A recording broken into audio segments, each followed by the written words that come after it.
Talks with Noelle. Talks with Noelle. Word of a day, word of a day. Yeah, yeah. Who get a vibe? Who be the vibe? Talks with Noelle. Hi everyone, welcome to another episode of Talks with Noelle. I am your host, Noelle Francesca, and this is the home where we dive deep into conversations with people, conversations that shape our life, our journeys, and purpose. I'm glad you're joining us here today. Quickly, before we get into it, I want to give a massive shout out to Boldly Stated for my lovely earrings and my necklace. You guys know I'm a stud girl, but when these came, they look nice. I said, let me wear it. So shout out to Boldly Stated. Today, I am going to be talking to a lovely lady.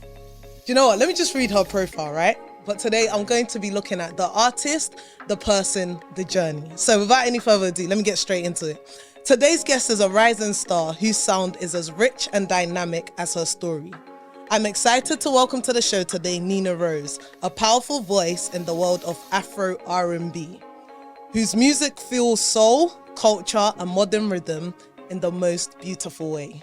Nina began her journey in 2019 as a backing vocalist on Heady One's music and radio tour. And by 2020, she stepped boldly into the limelight with her debut single, Like I Do.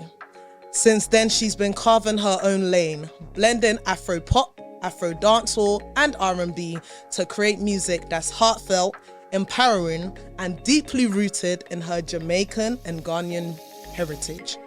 Her breakout single, Follow, gained widespread praise, followed by her powerful releases like Last Call, a tribute to her late brother, Dan Stride, may he rest in peace, in collaboration with Chop Life Music, An Eye for an Eye, showcasing her Afro dancehall edge.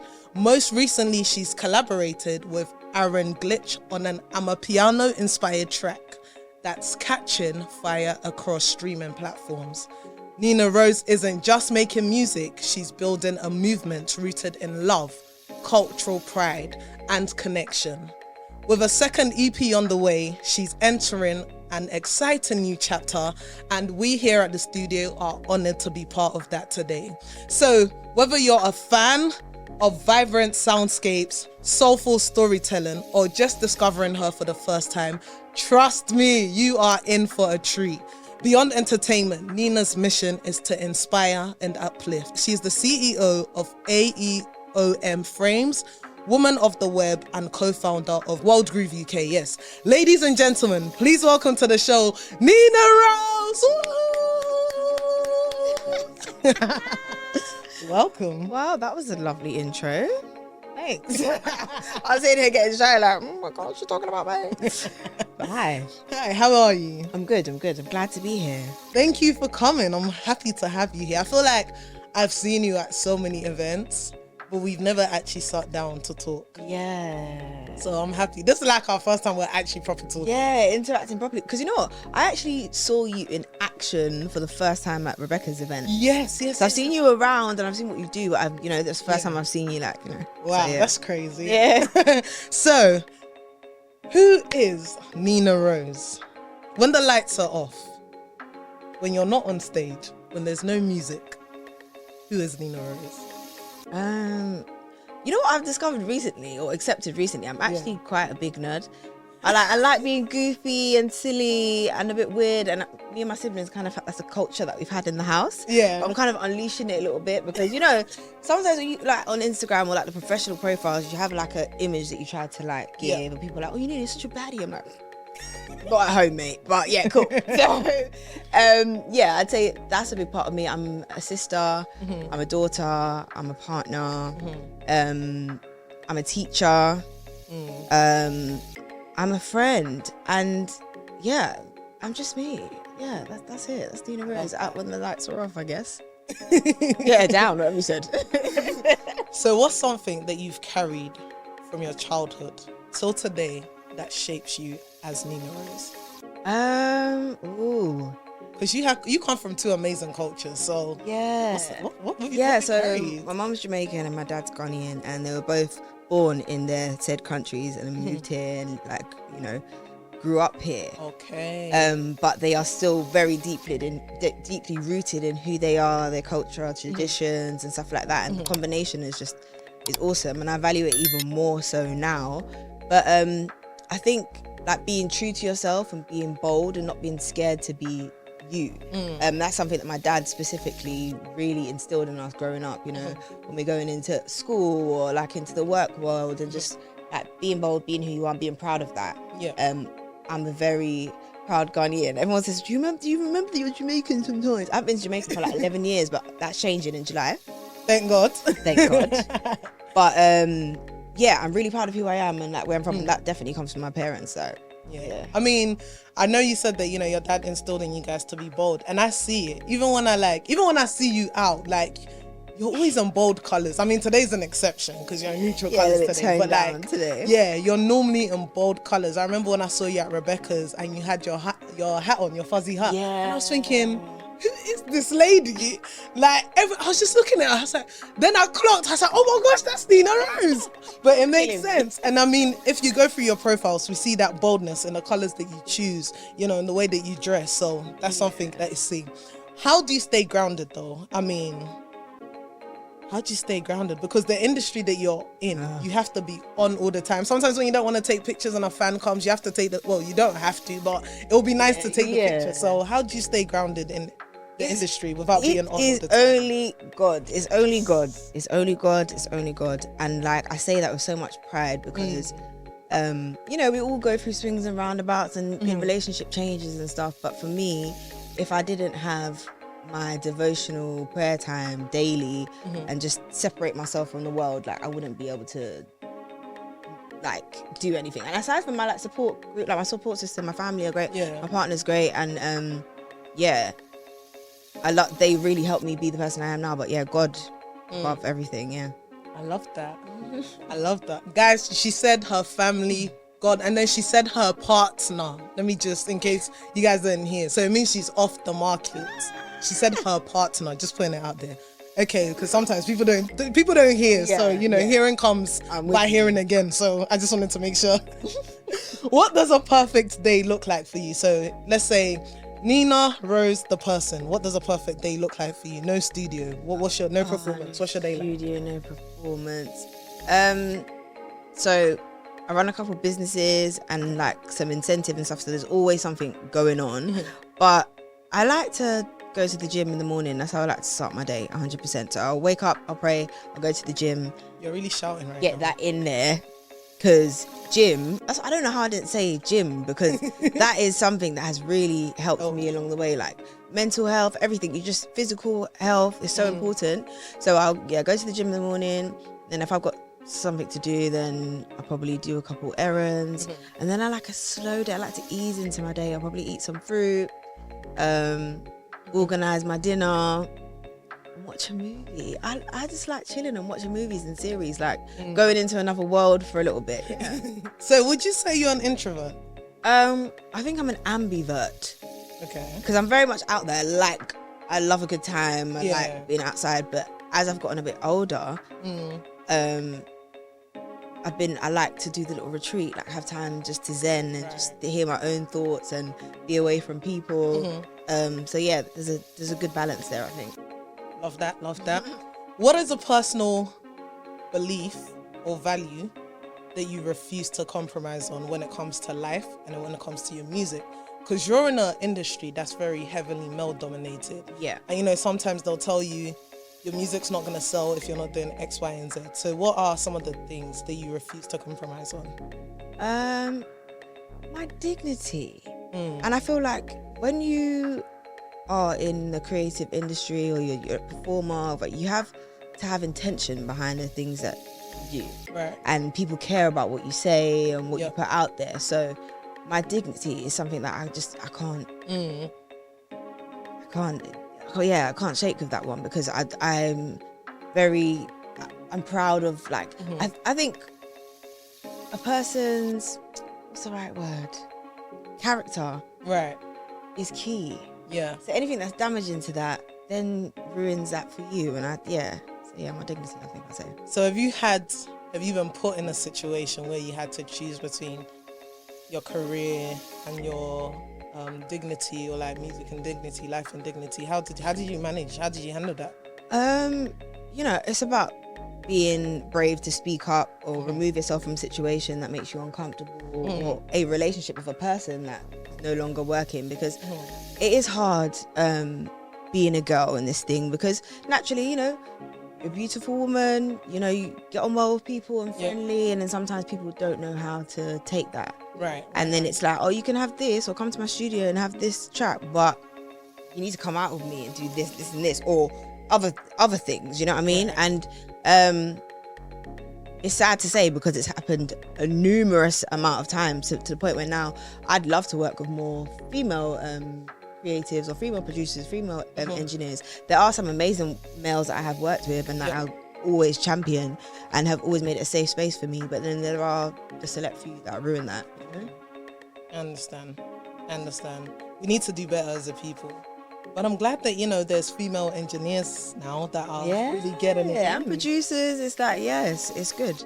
Making sense. I love that. Okay, so let's take me back a little bit. Let's go to like the beginning. What was a young Nina Rose like growing up? And how did you find music, or how did music first find you?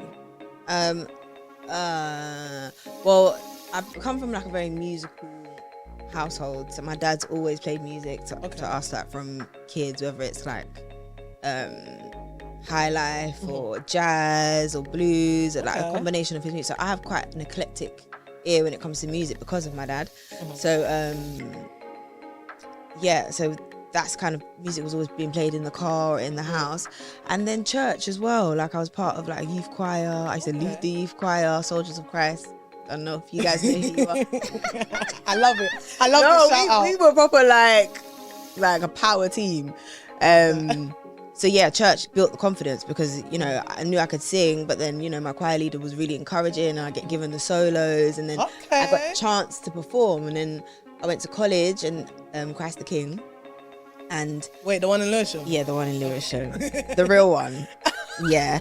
And there was always talent shows. So I was able to be part of talent shows. I performed with my friends. I spend most of like my break and lunch times in the music studio with my friend Caroline and Natalie, just writing songs or singing or recording covers. Like, it was, when I deep it, because you know, you don't realize where something has come from. When you I deep it, I've always been like this. Even primary school, we used to do concerts in the playground. Yeah, my teacher used to get so annoyed because we used to use all the scrap paper to give out tickets. They were free. No one was giving us anything for it, but we sat in the corner and be like, we got tickets for our concert. Yeah, crazy. There's a whole gang of us that was part of that. So I feel like it just followed me throughout life. And music is life. I feel like I don't ever go through a day without listening to music. Or even if you want to have that quiet time, you'll hear it outside somewhere on the radio or whatever. So yeah. That's crazy. You were there using scrap paper for tickets. That's wow. That's how you know that it's something that, you know, you were born to do, something that you're passionate about. But we'll get to that. All right. So last question I want to know about Nina Rose, the person. So as someone who has Jamaican and Ghanaian heritage, you know, how does both cultures affect your identity and your sound? Identity first, I feel it makes me a very grounded black person, especially being raised in Britain, because there was that weird phase where it was like, you know, Caribbeans versus the Africans, or like who's better, or people pretending to be Caribbean. Like, for me, it's more primary, secondary that was a thing, because I feel like in college people were more like, I'm proud, I'm this, I'm that. But I couldn't really get involved in that debate, because it was like, well, I'm a bit of both, so I don't really know what to say. I love Jamaica, I love God, I love this and that. So it's always really grounded me as a person, and I've always known like my connection with Africa. So it's never I've never been confused. Right. And then in terms of my sound, I'm able to incorporate Afro and the dancehall sound as well, because, you know, I'm good with patois. I'm learning a bit of pidgin. My dad kind of didn't really do well for us in terms of teaching us our language. You know, we're Fanti, and he speaks Ga as well, but he was lazy with it. Only my older brother is the only one that can speak it. Yeah. So yeah, it's not great, but still those two cultures, just immersed in my music, and I can play around with it, and you know. I like that. Okay, so let's move on and talk about Nina Rose, the artist. What was the pivotal moment when you knew that music was no longer a passion, but it was something that you were called to do? It was your purpose. Yeah. When I left uni, I started doing events management. I created my own events company called Nina Rose Events. Okay. A lot of people knew me for that before music. So Okay. I'd run open mic nights monthly, then became weekly, and I'd put on artists on the lineup. At first it was just like anyone who wants to come perform, and then along the way started getting headliners, and then people would come because they would know that they're going to see that person. Yeah. And I was able to build a community of creative people, like producers and me. That it was really good. And then from there I went on to open a company called Creatives Connect UK, which was then all the artists that I met along the way. They were like under management, and you know, we'd create photo shoots for them, assist on video shoots and stuff like that. But then as I was doing it more and more, I was working with different artists and trying to like help build their careers, and sometimes I felt like I was more passionate about it than them. I kind of put my music thing to the side because I was doing the management and the events management and the artist management. I was only really singing for fun, and because I was hosting and presenting at the time, I would just sing a little bit on stage, and they'd be like, it's not really what I want to do. And then one time one of my friends came to my event and I sang, and she was like, what? I didn't know that you could sing. Like, I thought you were just like joking. I didn't know you could sing. Why are you not doing music? And then still played around with it, and went to a few studio sessions, but I still wasn't putting music out. And then lockdown came, you know, and no one was really doing anything. We couldn't go nowhere. I could spend more time in studio, and then I just got brave to like put out my first single. Wow. Which had been written like 2 years before and then changed, and so it's Okay, now I have a question off of what you just said. So you said that your first single that you put out was written 2 years before. So when you were recording it, did you have to put yourself, like mentally, did you have to go back to the place that you were 2 years ago when you wrote it? Or what was that process like? No, it still felt relevant for me because I was still going through the motions of like the topic of the song. And even closest to the time of releasing, we changed some things, like added to the verse. It was still, you know, in the making. So that was okay. I didn't think I needed to, I didn't feel like I needed to go back. Okay, if you could describe, in fact, no, how would you describe the essence of your sound in 3 words? There's one word in my head that I feel like you should say, but I want to see if you'll say it. Let's see. I'll say maybe soulful. Okay, cool, you said it. Spicy. Soulful, spicy, and I don't know. I can't lie. I'm not sure. I don't know. I don't know. Soulful, vibrant, and sexy, but that's kind of like I feel like that's changing now. But initially, that was it. I wanted women to feel like comfortable in their skin and see me and feel like like she believes in herself. I believe in myself. So a lot of the music is about like how I look, how I dress, how I this and that. So I think I like that. I'm happy you said soulful. If you don't, we would fight. I'll be like, what? So that word is so annoying. It's not the soulful. Like it's annoying, but I love it. Okay, so with that being said, you've written so many songs, you've produced so many songs, you sang so many songs. Which song? And I know artists always say, I don't have a favorite, blah blah blah. So I'm not going to use the word favorite. Out of all the songs you've written, produced, sang on, which song feels the most personal to you? And what's the story behind that song? If it's personal, then it's probably Last Call, which was a song dedicated to my brother who passed, which was a tough one because I had to be really vulnerable in the studio, and normally it's just a great time, you know. I'm just like on vibes, I'm just singing about good times or whatever. So, you know, for that project, they were specifically like to me, they want to hear something different out of my voice, and you know, let's talk about something personal. So that was like a co-written session. Guy called Sam Sake, and he is like awesome songwriter, and it was really proud. I think that's the first time I've had like big tears in the studio, and like having to keep going whilst recording the track, and that's when you feel that in the music because it was really vulnerable. It was like in the moment happening. So it would be Last Call. But you know, I could still hear it in your voice. It's like you went back to that moment. Every time I think about that song, I get that sense of vulnerability. Even when I perform it, I have to like take a deep breath because I'm like, I want to get through the song. But Andrew, who runs Chop Life Music, he was really encouraging about just that's what people want. People want realness. They want to know the real you. Like, it's all great singing about good times or whatever, but then it needs to be depth. You know, when you think about the music that you enjoy, like, or that a song that I might go to in a certain time, there's a reason behind that, you know. So makes sense. So when you step in the studio, what do you need in that space to create freely? Because some people say, you know, I need alcohol, I need XYZ, I need that. But when if I was to say, Nina, I need you to make a song and I'm giving you freedom to just create, I want this to be like whatever's on your mind, whatever's on your heart, what would you need? What would you tell me to put in that studio for you? One of them I'm probably not going to say on camera. I don't know which camera I'm meant to be looking at. The middle. You know. All right, cool. You know, we all like trees. Anyway, outside of that, lighting. I like lighting. It's either red. It's either red or blue.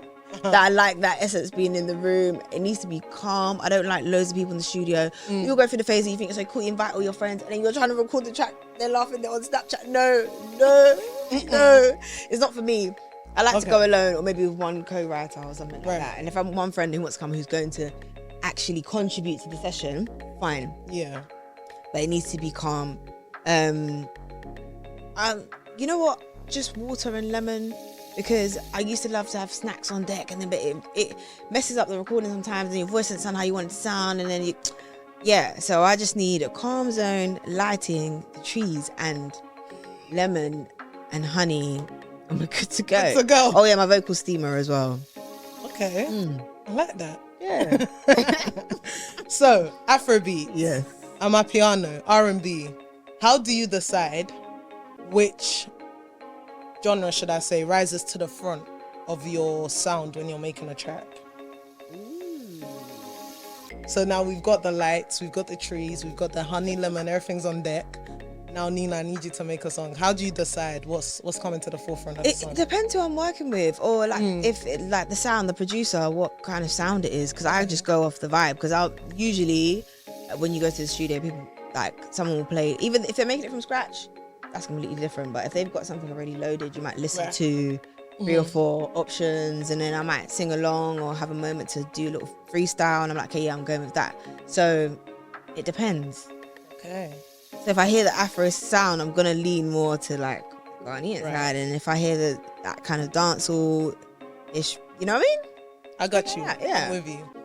So when it comes to writing, is it melody first? Or is it lyrics first? How does your mind work when it comes to writing? It's a combination. And once again, it's about the sound of the song. Sometimes songs already sound like a story, so I might be able to write the lyrics, hear it, and then write the lyrics straight away. But then if there's a lot of going on, a lot of instruments, I like just to freestyle, make a little sound, or Okay. And how has your relationship with your voice changed, like over the past years, figuratively and literally? Because I know that people go through things. Our voice changes all the time. The way you sound now is not the way you sounded 5 years ago. So how has your relationship with your voice changed? That's a really nice question. It's definitely, my voice has evolved over time, and I used to, whenever I was in choirs, they always used to put me in soprano, but I was always more comfortable singing alto, but they'll say you're just a lazy soprano or whatever. So I was always pushed to explore my vocal range a little bit, but I was scared of it. So I would do it, if with guidance I would do it, but on my own I'll shrink and then start like do my head voice, and it used to really annoy. Oh, my mum, whenever she comes to my shows, you did that thing. I'm like, I know. So I had to just get brave, like singing more out loud on my own, and even the rasp in my voice. Because growing up, 2 of my favourite singers were, I really liked Beyonce and I really liked Alicia Keys, but then they're very like different, So, but I knew I sat in between in terms of that rasp and then, but still projection, you know what I mean? But I think I'm good with it now, and I know the pockets I can go into. I'm a bit more brave with pushing myself. So at first it was nerves, I'd say, but you have to evolve for the journey. I like that. And like we said in the beginning, when you first started off, doing backing vocalist for Heady One on his Music on Road tour. Then you stepped into the spotlight, 2020, I believe, and started to release your own music. What have you learned? What's a lesson that you've learned from being a backing vocalist to now being in your own lane, being the head singer, doing your own stuff, being your own independent artist? What's a big lesson that you've learned stepping into the spotlight? Because I know sometimes when people are doing backing and they see the person's leading, they're like, oh, I could do this. This is easy. I could do it. So what's some of the lessons that you've learned? Take time and work on your craft. Okay. It's okay for there to be a bit of delay, because you get excited and think, oh, I can do this, and I've got advice, I know how to work this, I can make it work. And you just want to do everything at one time, and then only one element is doing really good. And I feel like you need to take time with the craft and perfect it and then put it out into the world. I think it's okay for people to see you growing and learning, but I was like, I'm having dancers, I'm in the studio, I'm like, oh my gosh, I've never sung and danced at the same time. This is mad. And I'm watching back my videos, I'm like, oh my gosh, the dancing was great, but girl, what was you singing? Anything. Don't even know where I'm at the track. But we only had 2 rehearsals. You get what I mean? If we did 6 weeks back to back, I would have been there and I would have been ready to go. So I think it's important to take time and Okay, let's talk about your first EP that you dropped, Afro Love. What was the process of that, creating Afro Love like? What did that season teach you? Yeah, Afro Love. Oh gosh, that journey is long, because I feel like I was working on that EP for like over a year. So just after my brother passed is when I had to do my EP event, right, the launch event, and I feel like I didn't get time to even grieve or digest. And this is what I'm saying about taking time in your craft. Don't rush just because you think you've got to get something out there and you neglect your own personal feelings and stuff. But I originally started making the music in Ghana on a trip during Easter, and we created a few songs, and I was like, yeah, this is definitely going to be on my EP. And then I came back and I did a few here with Dewante Navir, and I feel there's quite a few producers on that track. I think Chima Chalice is a producer on there as well. So I was bouncing between a few places, because I'd had 3 songs of this producer, 3 songs of this producer, maybe 1 with this one. So just listening to the music, trying to get more into, and because I was calling it Afro Love, I had to get more into the Afro sound. And with when I was in Ghana, I was in a room full of loads of songwriters and producers, and they were really invested in being part of it, So it took some perfecting. I had to go to the studio so many times, and when you think a song is done, then you listen back and you're not happy with the mix. Oh my gosh, I took it for granted, how much goes into it. But it was about a year and a half process, and then. Wow. So what did you learn in all of that? The lesson that I learned is, I can do it. I'm actually able to put together a project. I can put together a project of music, and it's not always something that seems so far away. Isn't always that far away. I never thought I'd put together an EP, so I think I learned that I can do it. I'm able. I can put together a project. Yeah, I love that. Your sound always blends Afro beats, R&B, Amapiano. What does freedom in your art look like? I think authenticity, being able to just be me and play around, and even if it is Afro or dancehall, there's still an element of Nina. I'm born and raised in London, it's British. There's always going to be, the sound's always going to be where is it? Where is she from? I think freedom is authenticity and just a space to be free in me and my personal sound. Love it. Now, this podcast is all about purpose. So what does purpose mean to you? Interesting. I feel like there's so many dimensions of purpose, and I feel like it's changed and evolved over time for me. But I think purpose is living out your truth, being authentically you and doing the things that you set out to do, like that is your calling, and not shy away from it. Yeah, I like that answer. Doing the things that you set out to do and not shy away from. I really like that answer. So with that being said, not shying away from your purpose, do you feel, or have you ever felt like there was a season that you were disconnected from your purpose? Yeah, definitely. How did you overcome that? Once again, it goes back to God. I feel like building my relationship with God and honest about who I am, because God sees that anyway. Like, you feel like you can hide, or you're pretending, or you can you're hiding this thing, but you can only be your truest and most authentic with God, I believe. So I feel like, building that relationship. And in terms of your music, how do you stay aligned in your purpose in terms of music when the industry focuses a lot on and gives you pressure a lot because of numbers and trends and Nina, you're soulful, but right now Amapiano is what's popping. Stop doing soul, start doing that. How do you stay aligned in your purpose? I feel like in the beginning of my journey, I found it hard. I wanted to be doing what was the vibe. Yeah. But I'm in a season of true boldness and like honing in on who I am, and feel like outside of music, like I'm a leader, like and I have a voice and people care about what I have to say, so I have to be intentional. Yep. I have to be intentional. So does that I like that. Okay, cool. I like that. You're intentional, so you make sure that everything you're doing aligns with your purpose. Yeah. Love that. Okay, now let's move on and talk about Nina Rose, the achiever. You've been a backing vocalist. You're a solo artist now. You're a CEO. You're a co-founder. Have I missed anything? Which achievement surprised you? I want to me personally, I feel like deep down in there somewhere, I can add fashion designer or creative director. Wow. But that's what I'm saying. There's so many parts to me. That's why it's hard to, like, sometimes you're like going so fast. You want to do this and this and this, and you just have to like calm down in your brain and think about what works and what's gonna make sense and the most money for me right now. But nothing surprises me. Okay. And that's only because this is who I was destined to be. And from when I was a kid, I've just been this person. I'm going to be this, I'm going to do this. And anything I put my mind to, I'll get it. And maybe not straight away, but eventually. And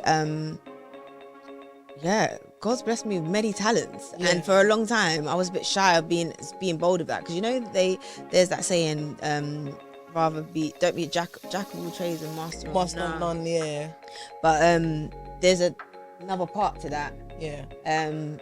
It's that better than being a master of none or something. I'm not master of one, but being a master of one. So you can have these multiple talents, but it's just about how you nurture them and just channeling your energy in the right places so that it makes sense, and that's okay. Because there probably was a time in my career, especially when I transitioned from presenter to artist, it was like, what's Nina doing? She wants to do everything. I don't even understand you. 1 minute you've got a show, then you're doing that's why you're doing that. You know what I mean? So people need the clarity. They need the clarity. But for me, I know what the bigger picture was. You know? Yeah. Your EP Afro Love. Yeah. I know we're talking about your achievements. Your EP Afro Love marked a big milestone. Like you said yourself, like, it just showed you that you could do this, that you were able to do it. Apart from the fact that it showed you that you're capable of doing exactly what you wanted to do, what did that moment teach you when it was all done, it was ready, it was finally out, you were getting the feedback, people were loving it? What else did you take from that? I'm a real artist now. Like, people will respect my work, and you know, there's to this day people will be like, I still listen to this song, and I'm like, I haven't even listened to that song in time. Yeah. Sorry, I haven't even listened to that song in time. And it taught me that I need to take my craft a bit more seriously, take myself a little bit more seriously. It sounds simple, but that's been a huge journey for me. And off the back of what you just said, like, you know, taking yourself seriously, thinking of the best way to word this, what's one risk that you've taken in your career till date that's completely paid off? Because you've done a lot. So like outside, not just your music career, but like all the other stuff that you've done. What's one risk you've taken that you can say this was worth it, this has paid off? I like it when I get my guests thinking. I know, because I'm like, oh, what is one risk that I'd say is definitely paid off? I think becoming an entrepreneur and starting my own businesses, because that in itself is never easy. And I've had so many, my friends be like, oh, what are you starting this week? Oh, you got another business? Oh, you got another serial business? entrepreneur, yeah? All right. So, but actually doing it and making it work, and the fact that, especially with the events, the fact that some artists who are actually doing quite well right now can say that they came through, they were on the platform or they performed on time. Or I love it. I, encourage them to do something, or they still talk about the events to this day. And we're going like 8-9 years now. So, yeah. That's amazing. Yeah. How do you measure success? Is it numbers? Is it the impact or something else? I think my idea of success changes quite regularly, actually, but I feel like the most important thing for me is the impact. Yeah, I like that. And in an ideal world, what does success look like to you? Because I always say success is subjective. It depending on the person who you're talking. For someone, success is getting a nice flat in Chelsea, having a family. They're done. They're successful. They have that. For someone else, it'll be looking after orphans, taking people to school. They're successful. So it's what does that look like for you? Yeah. I think success looks like living out my purpose and carving the life that I want for myself. Like, I want to be a wife, I want to be a mother, and aside being an artist, like, I feel like I'm a leader and I have a voice, and I'm going to start being a bit more vocal with that, especially with Web of Women. Like, it's a platform that I created to support Black girls and women and like in their different transitions in life. So we have a program that transitions girls from primary to secondary school, and then like female entrepreneurs that need help and guidance around building a business. There's support for that, like Girls and Mothers group, and it's small at the moment, and I've been working on it for many years, but it goes back to like my connection with Ghana. I'm hoping, God willing, by 2027 I'll be living there and I'll be able to bring that there and make the changes that I've wanted to do for so long. So for me, success is like fulfilling my purpose. I love that. And when you look back at everything you've accomplished so far, what are you most proud of? You've accomplished quite a bit. Yeah. You've done some things, girl. Yeah. I mean, I'm proud of everything that I've done, but I think more than anything, I'm proud of my growth as a person. Especially over the years, there's many versions of Nina that people might have met or feel like they know, or like, a period of time I might have been in or whatever, but I feel like my growth is really important to me, and I'm proud of it. So, and what inspired you to create these platforms? So we have the Web of Women, to empower women, and then we have the AEOM. It's AEOM frames. It's AEIOM, which stands for All Eyes on Me. Ah, yeah. I love it. It's making sense. And I'm guessing these frames are from. Of course, honey. Of course. Wear your brand, guys. You never know where you'll end up. Yeah, but what inspired you to create these platforms and businesses? Web of Women was more about need, and I'm the only girl. I've only got brothers, so for me, we all need a sister. I'm close to my female cousins, but like sisterhood and building that space for Black women is important to me. So I feel like that was based on need. AM Frames is to do fashion. Like, I like fashion. I like dressing up. Like, I've always loved wearing glasses. Yeah. So I was like, why not create a brand that makes sense? Yeah. And then so and the events need. It was like we didn't in South London. We always had to go to East for the open mics or the music showcases. So there wasn't really anything going on in our area. So I just was trying to fill a gap. And that's what it goes. My friends always call me a philanthropist because I always want to help, or I always want to make something work or make sense for everyone. So I guess, it comes from that, really. So how do you balance creativity, leadership, music, business, and your personal life as well? How are you balancing all of these things that you're juggling or carrying? A good schedule is good, and using my calendar correctly is the main thing. But my partner's really supportive of me as well, and like we just recently lived together, so we've had to like understand each other's schedules or things that you're doing that you say that you wanted to do and you haven't done it. Reminders or like encouragement. That's a big part of my life right now. So not to put you babes. You and your partner out there, yeah, but it's so funny because last week I've been talking to like a lot of married couples and I've just been hearing stories, right? So what's one pet peeve? Because I was talking to a married couple, they've been married for like, I think this year they'll be 30 years in marriage. Wow. And they say now they use different toothpaste because the woman likes to press the toothpaste from the bottom, but the man just presses it from anywhere. And then she was just like, I don't understand, just press it from the bottom. He was just like, it's toothpaste, I bought it with my money, I can press it from anywhere. Exactly. You want to do what you're used to doing in your creature comforts. I mean, we're only a few months in, but the guest bathroom is now his bathroom. We have our own bathrooms. Call me strange, but I always used to say, even when I'm married, I want to have my own bedroom. I know it sounds nuts. Yeah. There's a space that we know what we need to do in that space, but I'm with you on that. I hear it. I'm coming home and your boxes are on the sink. No, I don't want to see it. Yeah, so we have our own bathrooms. That's the main thing. Like, just, yeah, everyone's got isms. Just got to learn to deal with them, really. It is what it is. Yeah. Back to music. So looking back, what's something you would tell 15-year-old Nina? That's a tender time. Mom always says to me, you're 15, I don't like you, I would tell her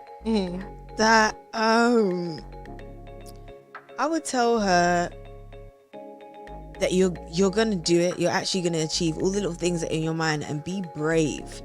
Because I used to be very outspoken, and then sometimes that would get shut down or mistaken for like overconfidence or whatever. So there was a time I really withdrew and tried to not be that version of me. But yeah, I would just tell her, continue, be bold, be brave, be you, and you're gonna achieve the things that you want to do. Yeah. What do you hope that people will feel when they listen to your music or hear you speak? There's so many elements. I think one side of my sound, I'd say confidence. I want people to feel confident or inspired, happy. Happiness is really key. That's something I really enjoy when I'm on stage and I'm performing and I see someone really getting into it, or something I might have sang, I've touched them. Like that's important to me. So yeah, multiple things I want them to feel. What does legacy mean to you, and how do you? Because this is like your life as a whole, because you're doing stuff outside music with the Web of Women. What do you want? I think legacy is like your personal footprint in the world, and how you're remembered, how you're seen. And I think, that's why I'm very big on my character and who I am. And when people experience me, even if it's just that one time, they're always going to remember Nina Rose. You get what I mean? So I think, my legacy is my character, who I am, and what I've put out into the world. And I just hope that will be something that's everlasting, I love that. If someone heard your music, or if someone could hear one piece of your music, right, to understand who Nina Rose is, what track would you give them and why?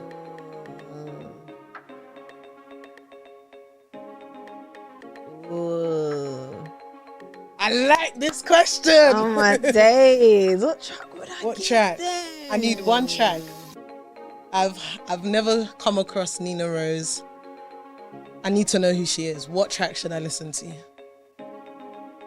Oh no, because now I'm like, oh. Artists can never pick one track, you know. That's one You know thing I've realized. All right, now can I pick two? Okay, go on. Go on. I'm You can gonna pick two. I'm gonna go for Yenko because it's like a really lovey-dovey song, and I am a proper lover girl. Okay. And even more so now. I didn't realize it as much before, but like that is me. Like I love, healthy love anyway.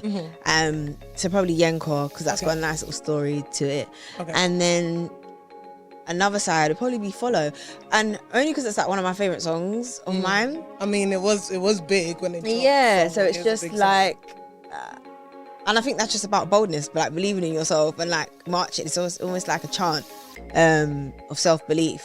So yeah, Good choice.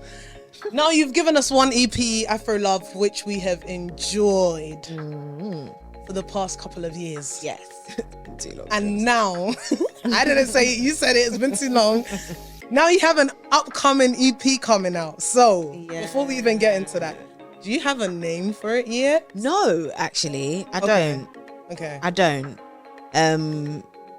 But it's definitely gonna be something to do with journey, like a journey. But yeah, I haven't got a name yet. No official title, and still deciding on what tracks are gonna go. There's even still like new music being created because in January I moved to the States, so I've been able to like liaise with like some new artists, some different producers. Like there's a studio not far from my house, so working on building those relationships, and so that something even new might be on there. Ooh. Okay, so what's inspired this second EP that we're about to get? What story are you telling this time around? Because I know Afro Love was predominantly love, empowerment. So what stories are you getting this time around? I think we're gonna get more of a raw version of me. There's gonna be a lot more storytelling about my journey and who I am and how I've got to the point that I'm at now. That's there. So with this EP, would you say the creative process of this is different from the creative process of Afro Love? Like, does this just flow naturally? Is it free flowing, or is it more structured? It's still free flowing, but it's more based off of experiences I've had with people. Even when I've been to a certain studio session, there might have something like a conversation that might have ignited the song to be created, and like so I've just been feeling it out, going to different spaces and seeing what feels right. So a little bit different to the first process. Nice. So with this one, your old one, we heard Afrobeats, R&B, dancehall. And obviously now, I'm piano's in the mix. What sound or vibe is going to dominate this project?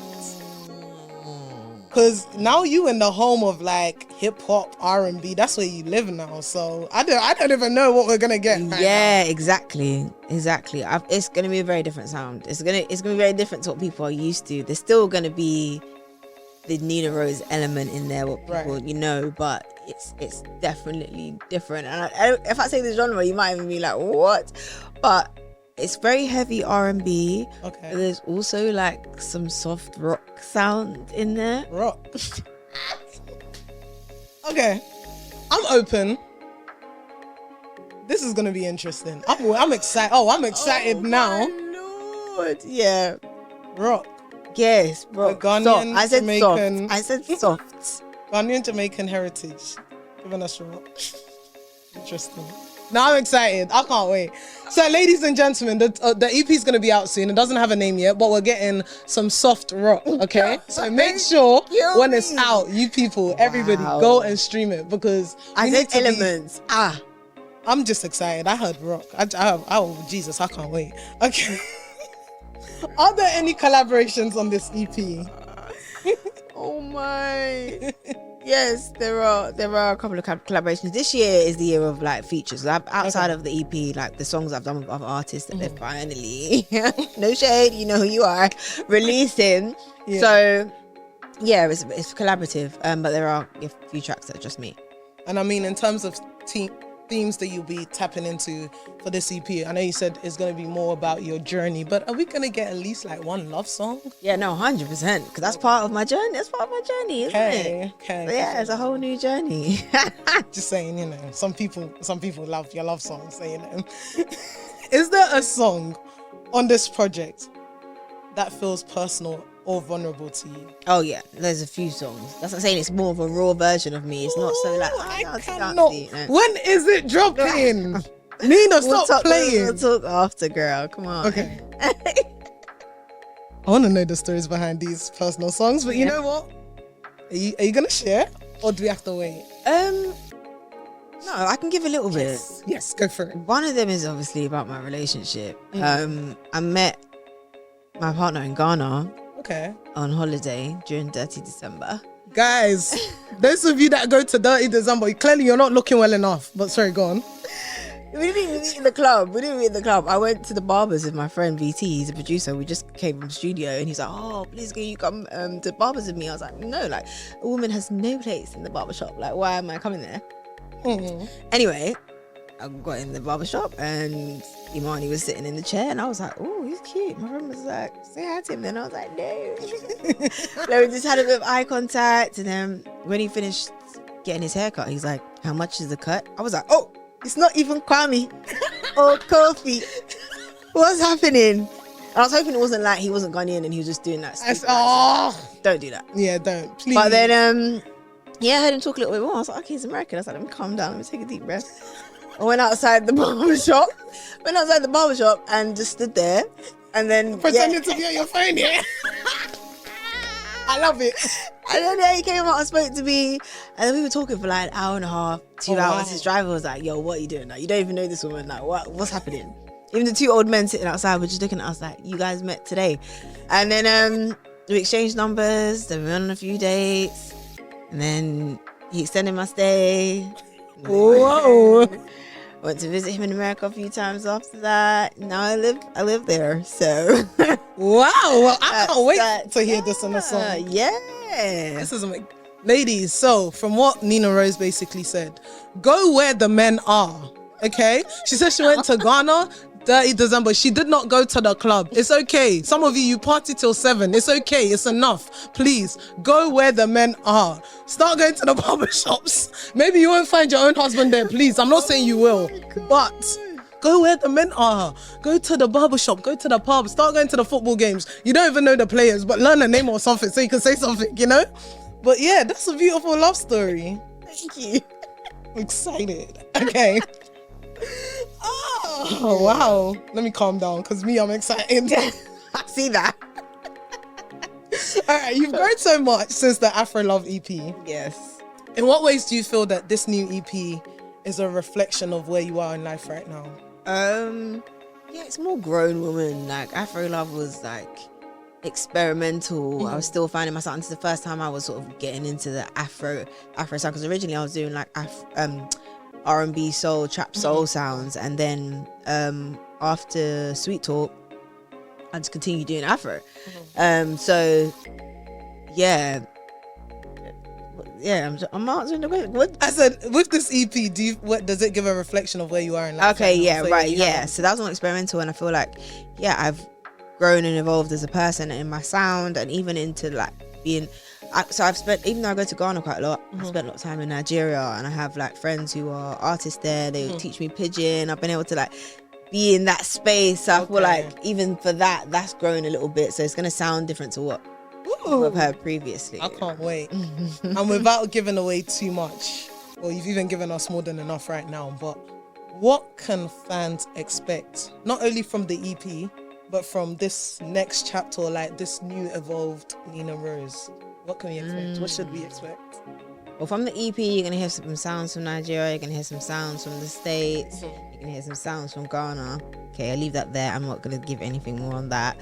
But in terms of me, more music and more speaking as well. I'm not saying I'm going to be a pastor, or I'm not saying I'm going to be a motivational speaker either. I'm none of those. But I am going to be sharing parts of me a lot more and speaking, especially to advocate for women. Come along that journey, guys. Amazing. So before we let you go, as ritual, we gotta play some games. So we'll play a game, and then I will find out what season of your life you're in. So this is, today we will be playing This or That with Nina Rose, the Afrofusion edition. Ready? Okay. Studio sessions or live performances? Oh, that's not fair. Oh, that's not fair. I was going to say I didn't write the questions, but I really did. But yeah. I'm just going to go for live performances, but that was really tough. Okay. Afrobeat or Amapiano? Afrobeats. Writing at night or writing in the morning? Night. Big festival stage or intimate acoustic sets? Intimate acoustic set. London vibes or Ghana sunshine? That What one's London obvious. vibes? What London vibes? Even me, I'm ready to go. I'm in for a week and a half. Definitely Ghana sun. Okay, on a normal day on a normal day, heels or sneakers? Oh, sneakers. Jollof? Sneakers? Why did you say sneakers? I don't know. That's not the question. I mean, that's what your people them say now, innit? Where you're living now. No, but we're British. I'm British. I'm proud. Okay. Heels or trainers, guys? She chose trainers. Trainers. Yeah. Jollof rice or wachi?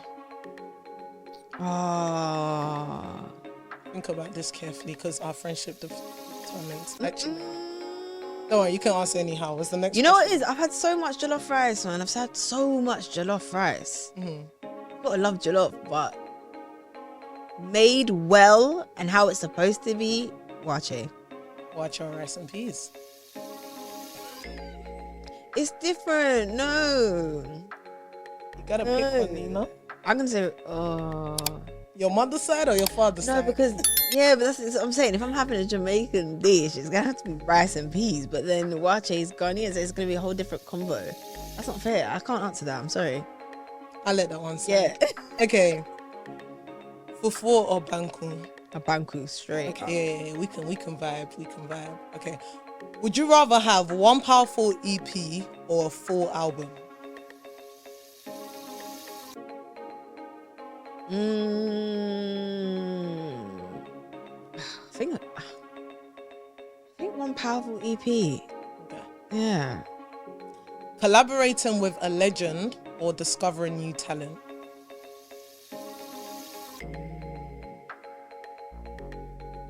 I'm gonna say collaborating with a legend. Okay. Classic R&B hook or heavy Afrobeats drums? Classic R&B hook. No makeup and vibes or glam and cameras? I mean, I love the glam, darling. But I'm actually coming out of my glam season. I'm done up today, but I'm actually liking the no makeup season. It's nice. Okay. Voice note ideas or handwritten lyrics? Handwritten lyrics. I hate voice notes. Really? Yeah. Oh, interesting. Yeah. I'll send them, but I hate when people you see 4 minutes and then sorry anyway. Handwritten. Being behind the mic or behind the movement?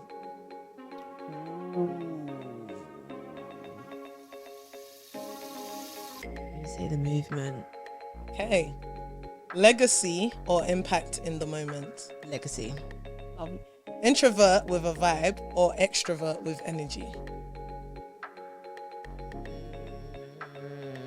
Oh, but is that's weird. So that's broad. Am I talking about maybe introvert with a vibe, because sometimes extrovert energy is too much. Okay, spontaneous adventure or well-planned getaway? Spontaneous adventure every time. Love that. Silence to recharge or music always playing? Silence to recharge. Yeah. We need a bit. Silence is key. And last one, leading from the front or working behind the scenes? Leading from the front. All right. Okay, then. I'm going to say a sentence. Okay. And you'll finish the sentence for me. And then after that, you let us know what's next and where we can find you. So the sentence is, in my current stage of life, the most important thing to me is Peace of mind. Love that. I love that. I just love that. Okay.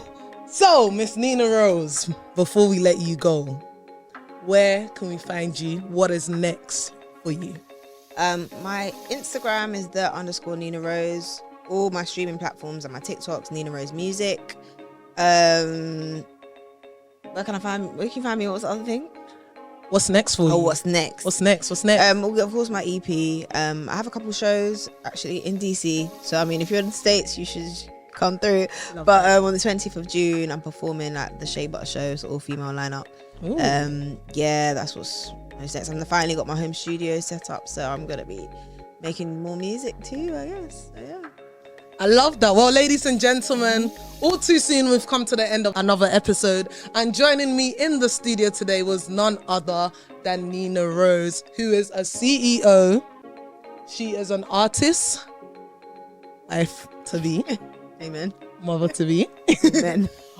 all-round entertainment personnel, knowing both the actual physical entertainment works, the music, and also knowing the behind-the-scenes management. Thank you so much for honoring my invite and being here. It's been amazing to have you here. I had a great time. So bye. Let's do this again when the EP is out. Let's do this again.